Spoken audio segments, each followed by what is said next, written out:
My name is Bob Walton and I'm a historian with the Chaffey Trail Reference Group. I'm at this particular wonderful spot because we on the Chaffey Trail believe this is one of the most significant sites all the way along the Murray.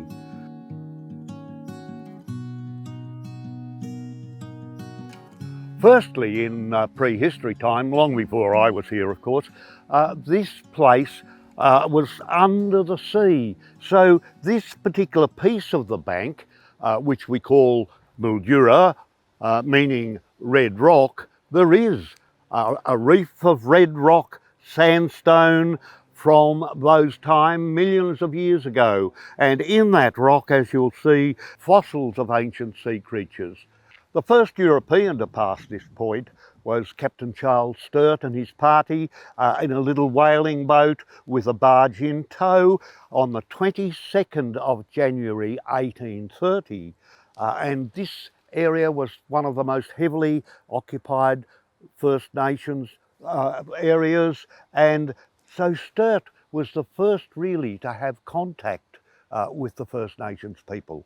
He named the Murray, and his job was to follow the course of the Murray until he came to where the Murray enters Lake Alexandrina and then into the sea. During the 1840s, governments of all the states opened up this kind of country to squatters and with very cheap leases. And so the Jameson brothers actually occupied this lease and they built the original homestead on this site. They had, by 1860, over 10,000 sheep running on this area. After 40 years, however, there was another invader, the little rabbit, who came along, ate all the grass meant for the sheep, so the whole area started to return to desert.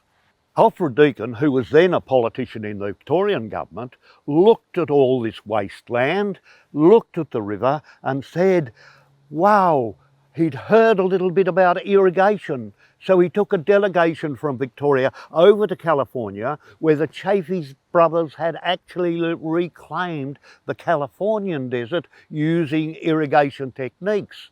He invited them to come out here, and in fact, George in 1886 arrived on this very spot and he stayed with the station manager who lived in this homestead. He looked at the garden, he looked at the river, and the garden was a magnificent orchard with a rabbit-proof fence around it. So it was here that he spoke his immortal words, which were, "One day the whole of this area is going to look as this garden." So George Chaffey signalled his brother to sell up all their belongings in California and to come out here quick. So again, this was the place where Mildura Irrigation Colony actually started.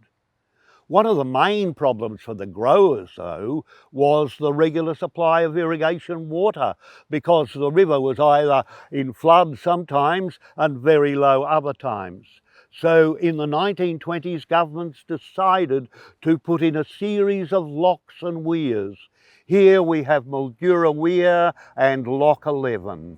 This particular tree, which I call the Mildura tree, is over 400 years old, and it has witnessed all of these events over time.